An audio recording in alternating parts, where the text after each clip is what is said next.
Hey guys, Mike from Nerd Problems Gaming here, and welcome to Nerd Problems Gaming, the channel where we go through the good and bad of everything nerdy to make sure you spend your time on the best of the best. And if you haven't done so yet, be sure to subscribe and turn on those bell notifications to get the latest updates of everything we put out here nerdy. But today's video, I'll actually be doing a review of Kabuki Quantum Fighter, this NES hidden gem, so let's get into it.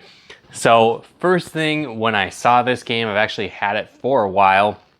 Picked it up for like under $10, and unfortunately I never really played it. I picked it up, I played it for a couple minutes, and I thought that it was going to be terrible. And the main reason for that is the main character that you play as, his main attack is literally whipping his hair at people. So he does like a head bang and then whips his hair out and attacks people. And so that just really immediately turned me off. I was like, this game is crazy and weird. I don't really get it. But finally went back and actually started playing it, and it really reminds me of some of my favorite games, and ended up being really a hidden gem I don't think a lot of people know about or maybe have even played, especially me included, right? And so what happens is there's a terrorist attack that is basically taking over the nuclear missile computer programs, and so all the missiles are going to launch, across the world and basically destroy the world. And so that's kind of the villain's plot to take over the world. And so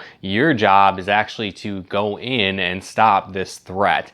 Now, what's cool is this game is kind of almost like a combination of like the Matrix and Terminator, I want to say, because what happens is you actually dive into the computer and they transfer your consciousness into this computer system. That's really the only way to get through to stop this terrorist attack. And so a combination of that storyline alongside of the gameplay is what really intrigued me with this game. And so the gameplay is, again, like I said, kind of a combination of some of my favorite games. So it's basically, like a combination of Mega Man and Castlevania, and then really the aesthetics and graphic style is really almost like a Metroid game as well, which is really cool. The music is awesome as you play. It really, again, like I said, reminds me of like a Mega Man or a Castlevania music to it, and kind of that feel as well and play style. Now, as you're playing through, you're going to play through the various stages, and one thing that's pretty unique with this game is the platforming. And so it's really challenging, but on top of that, what's neat is that there's these kind of like hanging hooks from the ceiling, and then also like walls that you can climb on, and you kind of do like flips through the air to jump from platform to platform. So it's a really unique experience as you're playing the game. It starts off pretty difficult to begin with, but then it increases the difficulty in the platforming and the flips that you're doing throughout the air to grab different platforms as you play through the game. Now, like I said, this game is pretty challenging at the first few times that you're playing it, but really once you get the hang of it, it becomes a lot easier. So a lot of the boss fights early on can be incredibly difficult, but one thing that you'll notice that you play the game is that it really rewards you for playing the game well. So what happens is that as you clear parts of the stages, it kind of like resets your life bar, so it goes back to 0, but then it gives you a boost from wherever you were at. So if you played through the level and you did a good job, you're actually going to have even more health and more ability to use your weapons when you get to the bosses. And so then it gets very easy at that point, where you can just kind of spam them with your guns and your powerful abilities as you're playing through them. So playstyle, though, it has a similar kind of patterns that the boss fights have, so it's again similar to like a Mega Man or a Castlevania. And then each time that you go through and beat a boss fight, you're actually going to get a new upgraded weapon. So again, kind of that Mega Man feel where you're getting a new weapon unlocked after each boss.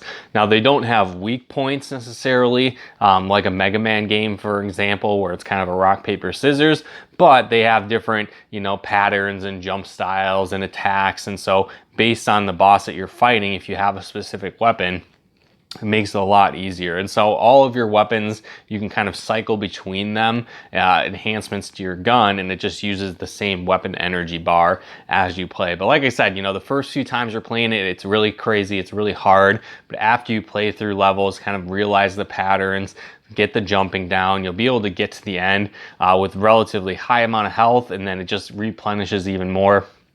which end up making the boss fights really easy at that point. I would definitely recommend, as you're playing through as well, you can kind of go back and forth and respawn guys and refill your health at certain parts of the stages, and so that makes it a lot easier as well. And so this kind of actually ties into really like the end of the game, right? Because when you get to the final boss battle, it's either going to be incredibly easy or basically impossible to beat. So you know, you pretty much need to get there with the maximum amount of health and weapon energy, have that restore all the way full, and then understand that pattern of the boss, because if you die, you're pretty much screwed, right? It's really impossible almost at the very final battle unless you have full weapon energy. And then from there, if you do, it's pretty much the easiest boss fight ever. You just keep using the weapon and it just automatically kills them. So it's kind of either super hard or super easy depending on the play style, but obviously you could switch not using your special weapons and just try and use your hair attack to beat them.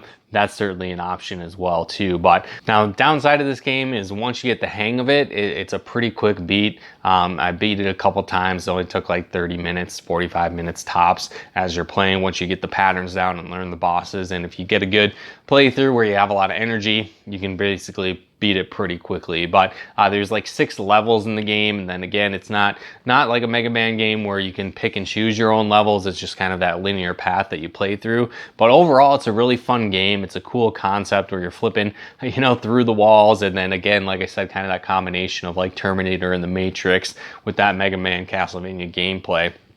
It's a whole lot of fun. But let me know in the comments below, guys, if you've played this game, if there's other NES hidden gems you'd like to hear about, or other ones that you think I should play. Let me know in the comments below. I'd love to hear about it. But again, guys, thanks for tuning in. Like this video as it really helps out the channel. And if you haven't done so yet, be sure to subscribe and turn on those bell notifications to get the latest updates of new nerd videos we put out here. But also, if you'd like to help us pick videos, support the channel, and more, consider becoming a patron of ours over at nerdproblemsgaming.com/Patreon. Again, that's nerdproblemsgaming.com/Patreon. And if you'd like to plug into our live streams and our Let's Plays that we do on Twitch from time to time, you can follow us over there at nerdproblemsgaming.com/Twitch. Again, that's nerdproblemsgaming.com/Twitch. But once again, guys, thanks so much for tuning in, and we'll talk to you more soon.